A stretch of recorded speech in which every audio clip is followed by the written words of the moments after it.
Un petit morceau de Johnny Hallyday, vous pouvez chanter un bout? Quand l'amour s'en va, tout est fini. Dado, ron, ron, ron, dado, ron, Ron, ron. ron. Oui, mon amour est mort. Oui, après tout, tant mieux. Oui, l'amour est un jeu. Dado, ron, ron, ron, dado, ron, ron. Madame, monsieur. 26 minutes.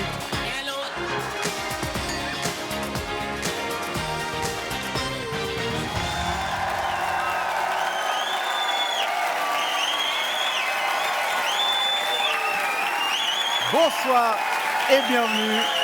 Ravi de vous retrouver pour ce 99e numéro de 26 minutes. Voici le sommaire.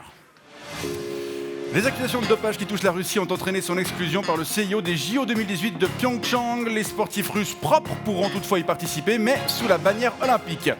La Suisse demeure le pays d'Europe qui connaît la plus petite proportion de propriétaires, à peine 40%, en cause des prix d'achat qui ne cessent de monter et des conditions d'accès au crédit hypothécaire qui se durcissent. Les prix, Stéphane Meyerhans les surveille depuis 10 ans et il parvient même parfois à les faire baisser, comme prochainement ceux des CFF. Monsieur Prix est notre invité et ce sera également un micro pour deux, du rap suisse. Autotune. J'ai commencé juste un peu trop tard. Autotune. Oh, putain, c'est dur à choper. Autotune. Oh putain, excusez-moi, j'ai eu un blanc. Et une poésie de Noël. Saint-Nicolas.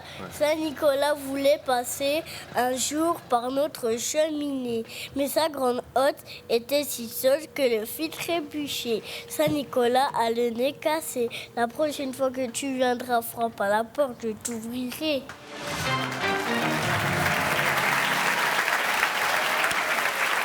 La Suisse demeure le pays d'Europe qui connaît la plus petite proportion de propriétaires, à peine 40% contre 60% de locataires, en cause des prix d'achat qui ne cessent de monter, plus 74% en 10 ans à Zurich, plus 64% dans la région lausannoise, mais aussi plus 60% dans le nord vaudois. Des conditions d'accès à l'emprunt drastiques, une limitation de l'utilisation du deuxième pilier, bref, même les personnes disposant d'un bon salaire peinent à trouver leur bonheur. Une situation qui a inspiré une nouvelle émission de télévision.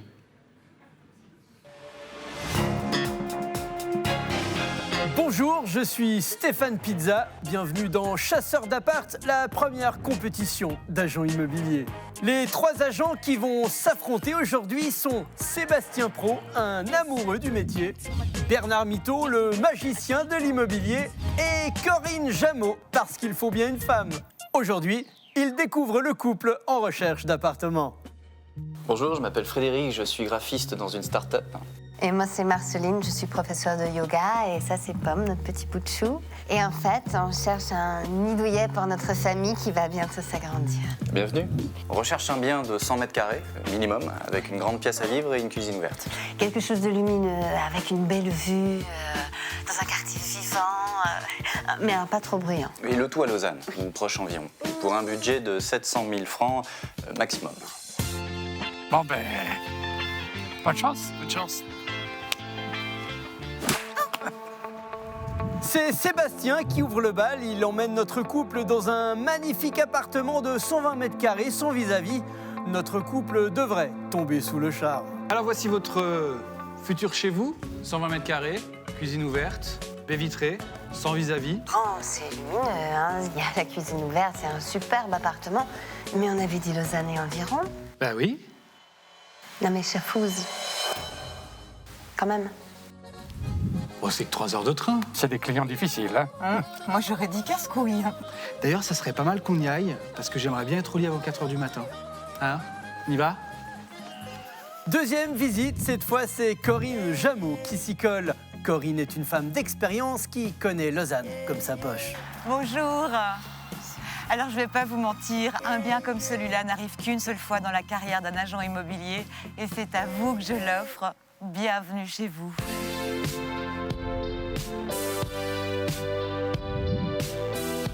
Sept chambres, 2 salons, un carnotset, un sauna et bien sûr un jardin de 4 hectares. Oh la pute! Alors là, on n'a pas grand-chose à dire à part... Waouh! Mais c'est dans le prix. Oui, pile poil 700 000 francs en viager. En viager. Oui, c'est-à-dire que quand la propriétaire meurt, la maison est à vous. Elle a quel âge? 38 ans. Mais elle fume beaucoup, beaucoup, beaucoup. Bien essayé Corinne, mais le viager à 38 ans, c'est un peu prendre les gens pour des cons. C'est au tour de Bernard Mitaud de rentrer en scène et avec son expérience, il va peut-être faire la différence. Avec moi, pas d'entourloupe. Je vous ai trouvé un bien atypique dans le quartier dont vous rêviez. En plein centre-ville, baie vitrée, baigné de soleil du soir au matin et vue sur la cathédrale. Si vous signez maintenant, il est à vous. Super, visitons. Moi, j'aime beaucoup les baies vitrées. La mezzanine, par exemple, pour Voilà, les la enfants, on les mezzanine. met au-dessus. Et en plus, il y a déjà le téléphone. C'est l'heure de vérité. Quel bien Marceline et l'autre barbu vont-ils choisir?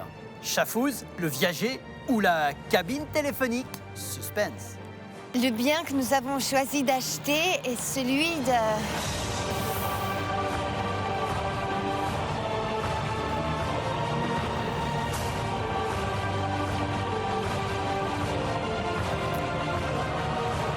Bernard Mitaud. Très bon choix. Je l'avais senti depuis le début, ce couple de bobos était prêt à acheter n'importe quoi, du moment que c'est au cœur d'un quartier branchouille, juste à côté des bars à la mode qui font des brunchs à 50 balles. Dans 2 ans, ils leur revendront le double à des bobos encore plus cons qu'eux. C'est la loi du marché et pendant ce temps-là, nous, on continuera à s'en mettre plein les fouilles. Demain, nous serons à Genève et on va bien se marrer.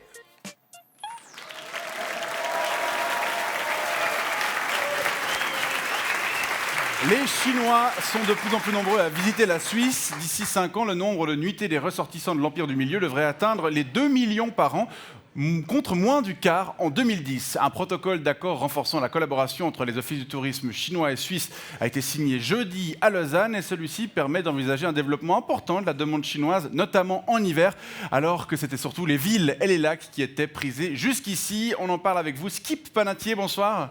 Bonsoir. Vous êtes guide de montagne à Zermatt, une station où on a anticipé cet afflux de touristes chinois. Ouais, à Zermatt, ça fait un moment qu'on sent qu'il y a les Shinto qui vont rabouler. On a du flair à Zermatt. Il y a du fric là. Du fric. du fric. Alors, il y a plusieurs raisons qui expliquent cet engouement prévisible des Chinois. D'abord, la Suisse bénéficie depuis peu du statut de destination de voyage agréé, ce qui signifie que les Chinois n'ont plus besoin d'obtenir une autorisation officielle pour venir en Suisse. Ouais, mais surtout les Shinto qui se sont achetés les JO d'hiver 2022. Des JO qui auront lieu à Pékin. Pékin qui est une ville dont tout le monde sait qu'elle est célèbre pour ses patinoires et puis ses tire-fesses. Des jeux qui vont contribuer à la popularisation du ski, ce qui est une bonne nouvelle pour vous, puisque les Chinois dépensent beaucoup. 330 francs par jour et par personne, ce sont les touristes les plus dépensiers lors de leur séjour à l'étranger. Ouais, chez nous, ils dépensent beaucoup plus. Moi. Mais voilà, 330 balles à Zermatt, t'as que dalle. À moins que tu dormes à l'auberge de Genève, que tu montes à pot de phoque et puis que tu bouffes de la soupe de crottin de mouton. Non, les Shintok à Zermatt, ils dépensent comme tout le monde dans les 1500 balles par jour. Plutôt 3000 entre Noël et Nouvel An. Bon, alors je le disais, vous avez anticipé leur venue. En quoi est-ce que vous avez adapté votre offre? Bon, alors déjà, ça fait quelques années que le message d'accueil dans le train qui monte au Gornograd, il est aussi en Shintok, hein, pas que en japonais, il y avait français, anglais, allemand. C'est donc du japonais, mandarin? Il y a du Shintok. Ah ouais, c'est ça, je me suis posé la question la dernière fois que j'ai pris le train. Ouais. Tu parles Shintok, toi? Bah non. Et vous? Un petit peu, ouais. Ni hao. Ouais, bon, ça c'est bonjour. Ouais. Xie xie. Ça c'est merci. Ouais. Hein. Bon, ouais, vous avez vraiment appris les bases, quoi. En gros, Bah pas que. Attends, je sais aussi dire Liang Kan. Ça veut dire quoi, ça? Ça veut dire 2000. Mais. Et ça? Chacun. Puis je sais aussi dire Xie xie de lan xie. Ça veut dire dis donc, pousse pas derrière, la télécabine elle est pleine bourrique. Ah ouais. Et puis aussi, ni bunan chi wang se dia shui. Ouais. Ça veut dire, mais il faut pas manger la neige jaune, c'est toxique. Ouais, vous êtes presque bilingue en fait. Absolument, ouais. Puis on a aussi adapté l'offre gastronomique, là. Il y a pas mal de restos sur Zermatt depuis quelques années qui proposent des chiens chauds. Ouais, vous voulez dire des hot dogs, quoi. Non, des chiens. Ouais, en l'occurrence, c'est des bébés chihuahuas laqués. Ah, d'accord. C'est un peu comme le canard, tu sais, la peau est toute croustillante, puis tu manges ça dans des crêpes avec de la sauce au pétrole. D'accord, oui, très bien. Et au niveau du type d'activité proposée, là, vous avez aussi dû vous adapter? Non, ça, ils font à peu près comme nous, je dirais. Si ce n'est que quand ils skient, ils descendent avec les 2 bâtons dans une main. C'est sans doute l'habitude des baguettes. Mais comment ils font? Je sais pas. Ils font pas très bien. Non, ils font pas très bien, ils n'arrivent pas bien à godiller. Et ils sont aussi amateurs de randonnée, voire d'alpinisme? Ouais, j'ai amené pas mal de Shintok en haut du CR20 cette année, je dois reconnaître. En haut du CR20, je les amène surtout jusqu'à la cabane du Hurley, puis après, comme ils sont assez légers, assez fins, assez petits, je les mets dans le rucksack, puis je me fais l'arrêt tout seul, comme ça je perds pas de temps. Puis arrivé en haut, j'ouvre le sac, ils sortent la tête, puis ils font une vingtaine de selfies, puis après je descends le cul sur un sac poubelle, comme ça je perds pas de temps. Puis, ça fait que quand j'ai des Shintok comme clientèle, je fais quoi, 5-6 ascensions par jour. C'est rentable comme clientèle, c'est rentable. C'est dommage qu'ils puissent pas rester plus que 2 jours, l'équipe. Zermatt, c'est dommage. Mais pourquoi ils peuvent pas rester On plus se fait des longtemps? couilles en or, sinon. Encore plus en or, je veux dire. Bien sûr, mais pour quelle raison ils peuvent pas rester plus longtemps? Mais à cause de l'air. Comment ça? Qui est trop frais pour eux, ils ont pas l'habitude. Ah, l'air est trop pur là-bas. L'air, il est trop pur en Zermatt. Là, on est en train de tester des masques à gaz d'échappement. Ah, d'accord. Ouais, mais c'est pas encore tout à fait au point, mais parce qu'en plus on peut pas les recharger sur les bagnoles puisqu'elles sont toutes électriques. Non, c'est ça. Donc on doit descendre à Tèche, aller vers les grosses bagnoles, allumer le moteur chargé de gaz d'échappement. Il remonte, c'est la remontée qui est perdue. On comprend bien que c'est compliqué. Ouais, c'est pas encore au point. Zermatt, d'ailleurs, où je vous donne rendez-vous le 31 décembre prochain pour passer le réveillon en notre compagnie. On va se retrouver sur le coup des 23h30 sur RTS1 pour fêter le passage à l'an nouveau avec l'équipe de 26 minutes. Tu descends dans quel hôtel, dans quel palace? Suis à Seiler? Non, je pense qu'on ira au camping. Ouais, mon cul. Mon cul! Skip Panatier, merci d'être passé nous voir et bonne soirée à vous. C'est ça, Bonsoir monsieur, 26 minutes. Bonsoir. Elle fera comment la séquence Médéchaine cette semaine? Moi, je pense qu'elle sera la crème. Hein. Bon alors, qu'est-ce qu'on attend pour les mettre, ces chaînes? Samedi, RTS1 diffusait un gala du Montreux Comédie avec des artistes de stand-up contents. Je suis vraiment très contente d'être avec vous ce soir. Je suis très content, très content d'être ici en Suisse. Je suis très contente d'être avec vous ce soir. Très contente d'être ici ce soir. Mercredi, le 19h30 nous a montré des fans de Johnny qui ont perdu leur idole et leur voix. Que je t'aime, Johnny. Dans Infrarouge, on a découvert que, enfant, Luc Bartassa était un cow-boy. On voyait Johnny qui chantait Pour moi la vie va commencer à cheval, alors que moi j'allais à l'école à cheval. Alors le lendemain on allait à l'école, au grand galop, je chantais Pour moi la vie va commencer. L'émission Interface, qui présente l'envers du décor de la RTS, nous a montré que Passe-moi les jumelles était une émission authentique. On a vu que Couleur Locale savait y faire pour mettre les enfants à l'aise. Ça te fait quoi? Tu penses quoi quand tu regardes ça? Sur la télé, on a découvert la difficulté de gérer un débat avec un seul micro. Des familles paysannes, ça toujours. C'est ce que fait le rapport. Maintenant, par rapport au niveau... Non, mais maintenant, non, le rapport. Et on compensera en tout cas une partie des pertes. Ce que j'aimerais dire sur l'agriculture, comme quoi nous ne bougeons pas ou nous sommes figés, c'est faux aussi. Excellente journée à vous et bonne continuation, merci. Et sinon, le Valais reste un mystère. Mais ils prennent quoi? C'est génial! Le petit bonhomme en mousse. À la semaine prochaine.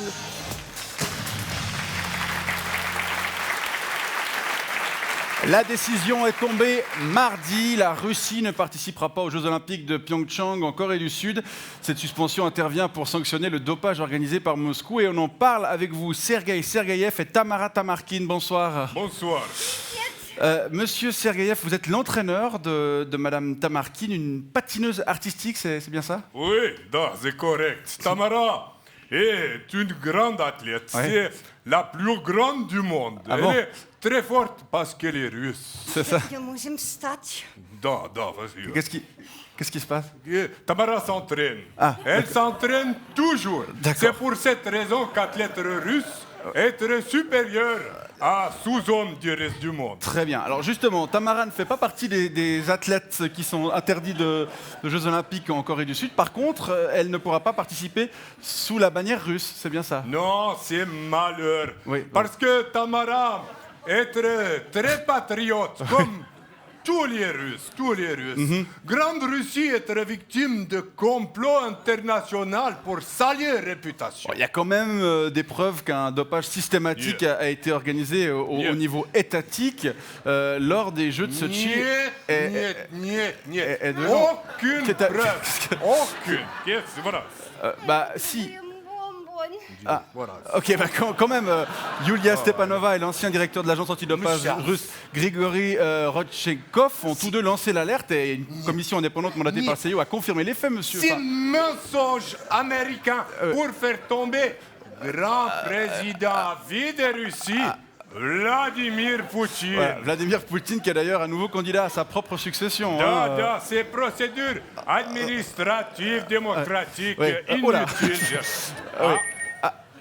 Tamara! Voilà. Tamara, Prikovic, Sidia. Qu'est-ce qui se...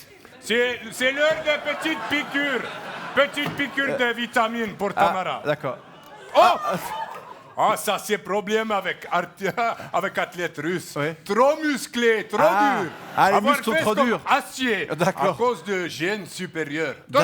Touché. Bon, monsieur, touché fies. Non, acier. Non, ça va très bien. Merci, spasiba. Voilà. Monsieur Sergeyev, est-ce que vous trouvez ça normal, à l'aune de ces révélations sur le dopage, que la Russie puisse organiser des manifestations sportives d'envergure internationale comme le mondial de football en 2018? Mais oui, c'est normal, tout le monde sait bien, il n'y a pas du tout de dopage dans le football. Ah ouais, c'est comme dans le patinage artistique, c'est ça? Exactement. D'accord, bon bah... Merci beaucoup Sergeyev et Tamara Tamarkin pour ces précisions. Bonne soirée et bonne chance à Pyeongchang. Attention, non mais ça va. Bonsoir monsieur, pour 26 minutes, vous connaissez des artistes de rap suisses? Pas du tout. Ça vous intéresse? Pas du tout. Faites quoi là? Je fume. Et si 2017 était l'année du rap suisse? Si des groupes comme Sens Unique ont posé de jolies bases dans les années 90, aujourd'hui, une nouvelle vague de rappeurs helvétiques est en train de prendre la France d'assaut en élargissant l'aura du rap francophone. Nouveau-né de la scène vaudoise, le collectif Secret Bancal.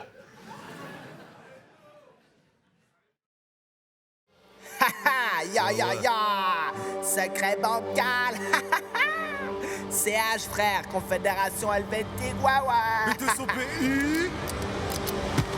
AOC, appellation d'origine criminelle, ouais. Lausanne, motherfucker. Ouais. The canton de Vaud in the place. Nine. Je suis tête. Il y a 20 ans, les rappeurs se prenaient pour des poètes.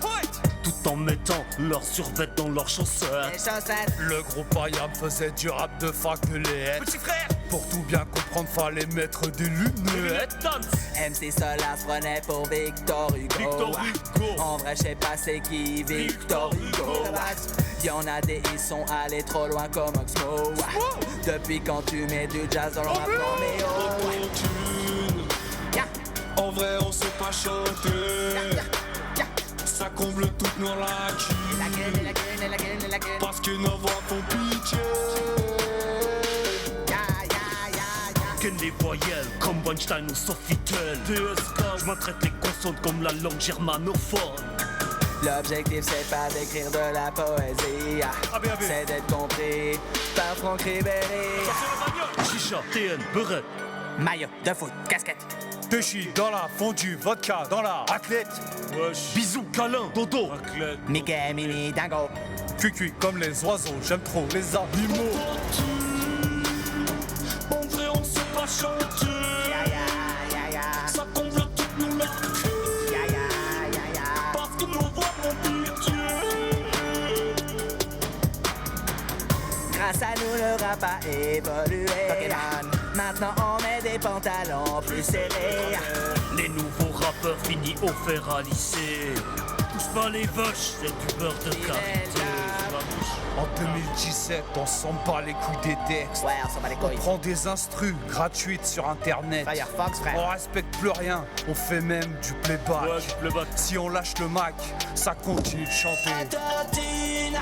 Autotune. En vrai, on sait pas chanter. Ça comble toutes nos lacunes. Ouais, nos lacunes. Parce que nos voix font pitié. Ouais, pitié, madame. Autotune. En vrai, on sait pas chanter. Ça comble toutes nos lacunes. Parce que nos voix font pitié.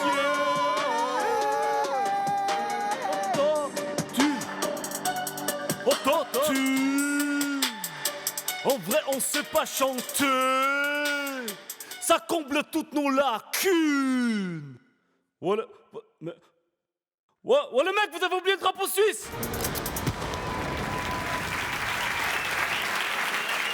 La semaine prochaine, nous fêterons la fin de cette émission en direct du Studio 4 de Genève pour la 100e et dernière de 26 minutes en compagnie de Stanislas Wawrinka. Alors, le plateau est déjà complet, mais si certains d'entre vous souhaitent quand même venir nous dire coucou et passer un moment privilégié à Genève, les répétitions entre 15h et 17h seront ouvertes au public et vous pouvez dès maintenant vous inscrire sur 26minutes.ch. Il nous fait économiser quelques 300 millions de francs par année. Depuis 10 ans, la mèche au vent, il guette le moindre mouvement des prix en Suisse. Merci d'accueillir Stéphane Meyerhans. Bonsoir.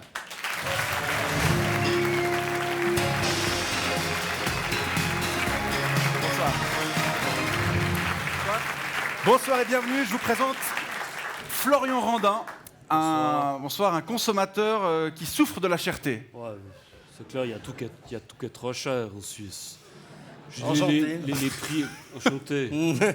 Non. Les prix sont pas justes. Il y a pas mal de prix qui sont surfaits, c'est vrai. C'est quoi un prix juste?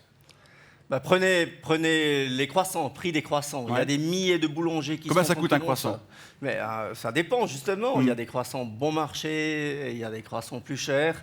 Mais ce qui est important, c'est qu'il y a la concurrence. Les boulangers se font concurrence. Et là, il y a des prix qui résultent, qui sont justes. Oui, mais il y a des croissants industriels, des croissants artisanaux. C'est aussi comme ça que le prix peut se fixer plus ou moins. C'est qui décide le prix d'un truc?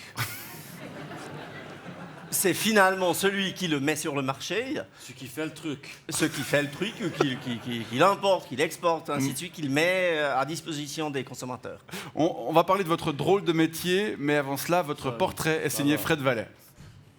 Cher Stéphane Meyerhans, depuis bientôt 10 ans, vous êtes à la tête de l'organe de surveillance des prix. Votre surnom, Monsieur Prix. Il faut aussi reconnaître que vous êtes un peu le Ken de la politique fédérale. Mais si on se souvient plus volontiers de votre mèche blonde que de votre nom, c'est que vous avez des cheveux. Les transports publics, la santé, le caddie, la poste ou encore les opérateurs téléphoniques et plus récemment Booking.com, votre boulot consiste à gronder les petits malins qui veulent s'en mettre un peu trop plein les poches. L'économie suisse, elle évolue dans un monde parallèle, un monde artificiel, un monde magique. Autant dire que vous êtes le meilleur ami du peuple quand vous annoncez la larme au porte-monnaie que les médicaments sont trop chers. Évidemment, c'est plus facile d'enfoncer une porte ouverte quand la porte est consensuelle, mais vous tapez au moins du poing sur la table. Né le 23 août 1968, vous avez commencé par caresser le métier de journaliste pour plusieurs médias suisses-allemands. La carte du PDC en poche, vous passez ensuite 6 ans au secrétariat général du département fédéral de justice et police avant d'arrondir convenablement vos fins de mois en rejoignant Microsoft. Nommé en 2008, vous êtes le premier à empoigner le mandat à plein temps. Un poste créé en 1972 mais qui n'a encore jamais vu de femme à son sommet. Et oui, en 2017, il y a encore le panier de la ménagère d'un côté et Monsieur Prix de l'autre, comme à la maison. Rassurez-vous, vous vous débrouillez pas mal. La semaine dernière, vous avez même réussi à faire en sorte que les CFF répercutent la baisse de la TVA sur le prix du billet. Ils vont probablement augmenter de nouveau le prix du billet. Résultat, sur un abonnement général à 3 860 francs, le voyageur économise la somme astronomique de 10 francs. Oui, bon, c'est pas tous les jours Noël, hein. Mais dites, Monsieur Prix, avec à peu près autant de pouvoir qu'un flic qui surveille les dealers à Lausanne, vous n'avez pas l'impression d'exister que pour donner bonne conscience à nos élus?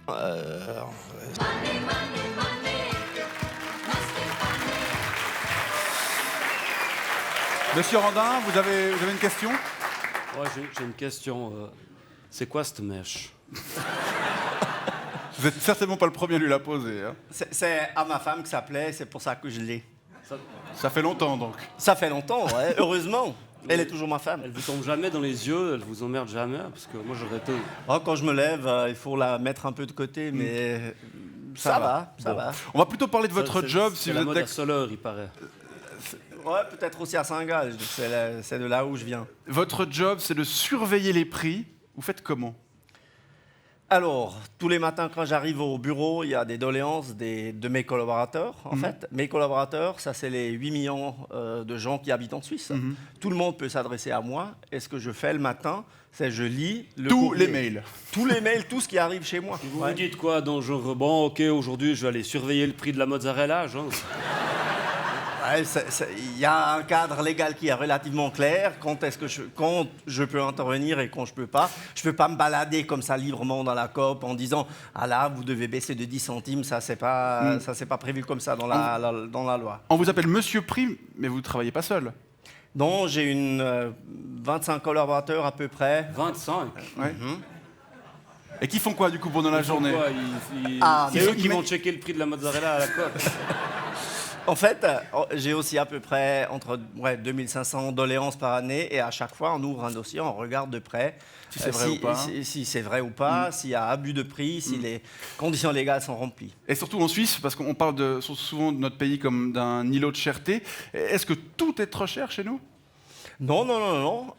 Il y a par exemple, il y a des choses, il y a des comparaisons internationales. Je peux vous dire, les aliments par exemple, par rapport à les pays qui nous alentourent, sont très chers. Ça, c'est dû à la politique agricole. Mais par exemple, tout ce qui est électroménagère, chez Nifi et ainsi de suite, ça c'est même meilleur marché chez nous que par exemple en Italie, en France et en Allemagne. L'automobile peut-être. Ouais, moi par exemple, ma V60, je le vaux 60 000, je l'ai prise en leasing. C'est trop cher, c'est sûr, mais je l'ai quand même acheté parce que j'en avais envie, vous voyez. Pour aller tirer. C'est ça. Si des produits dont vous considérez que le prix est trop élevé trouvent quand même preneur, c'est qu'il y a des pigeons qui sont prêts à les acheter. Tant pis pour eux, non? Merde.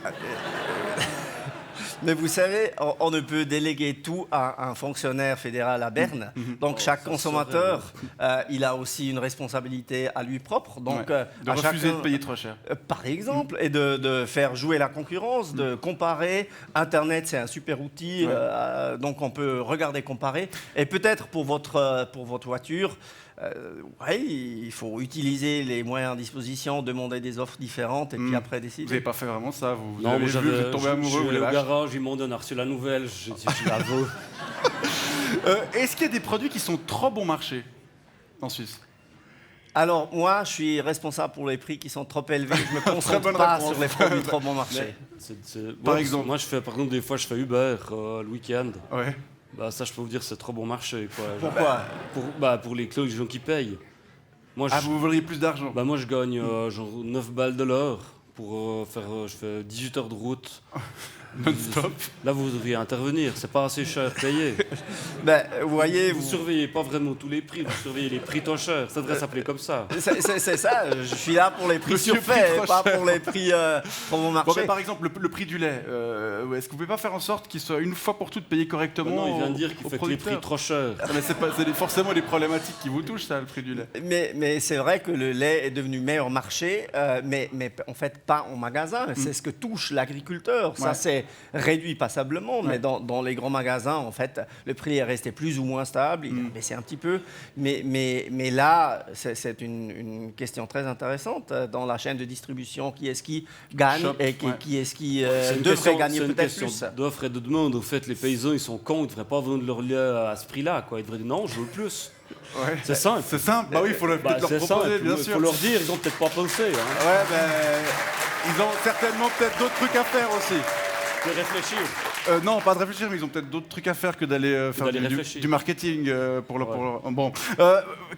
Quand vous constatez comme ça une inégalité, quels sont vos moyens concrets pour agir? Alors, si c'est une... Allez changer les étiquettes. Ça serait la chose la plus efficace et la plus rapide. Mais non, quand il y a une autorité politique, je peux faire des recommandations. Quand c'est une société privée, je peux prendre même des décisions. Et normalement, on trouve des compromis. Donc, je suis en premier lieu, je négocie et j'essaye de trouver un compromis, un règlement à l'amiable. Ouais, des décisions qui sont contraignantes. Oui, sont contraignantes. C'est possible que je donne des... Les gens doivent réagir, en fait, doivent prendre position par rapport à ce que vous leur dites. Il y a des corps de métier qui vous détestent, genre les notaires, je sais pas, ou les avocats. Avec votre mèche. Peut-être à cause de la mèche, mais bon, il faut accepter. Non, en fait... Les coiffeurs. Ce que vous avez évoqué, c'est plus ou moins un peu le centre de mon boulot. Moi, je dois me faire des ennemis tous les jours. Si je ne fais pas des ennemis tous les jours, je ne fais pas bien mon job. Moi, j'ai encore une question. Rapidement, parce qu'on arrive déjà parce que vous avez fait baisser les prix des abonnements au CFF à cause de la baisse de la TVA. Moi, j'ai une question. La TVA, elle va passer à 7,7 au janvier, là, j'avais lu. Donc, il y a tous les prix qui vont baisser. Vous allez aller surveiller. Vous avez une chute de boulot à la rentrée de janvier. En principe, je compte sur les entreprises de transport public après qu'on s'est mis en vigueur de vraiment respecter. Mais les autres, tous les autres. La TVA, c'est tous les trucs qu'on achète, il y a la TVA. Ouais, je compte sur tous les citoyens de vous envoyer des mails. de me notifier quand c'est pas TVA, c'est les entreprises qui vont se faire 0,3% de bénéfices en plus. On n'est pas dupes, on est d'accord. C'est justement ma grande crainte. C'est pour ça que je dis à tout le monde, faites-le et soyez fair play. Sinon, on va suivre ça de près. Le message est passé. Merci beaucoup Stéphane Meyerhans d'être passé nous voir. Merci Monsieur Randin. À bientôt. Attendez, restez là. Voilà. Notre 6 minutes, c'est presque terminé. Dans quelques instants, Génération sur RTS1. Merci de nous avoir suivis. On se retrouve samedi prochain et cette fois, ce sera la dernière fois.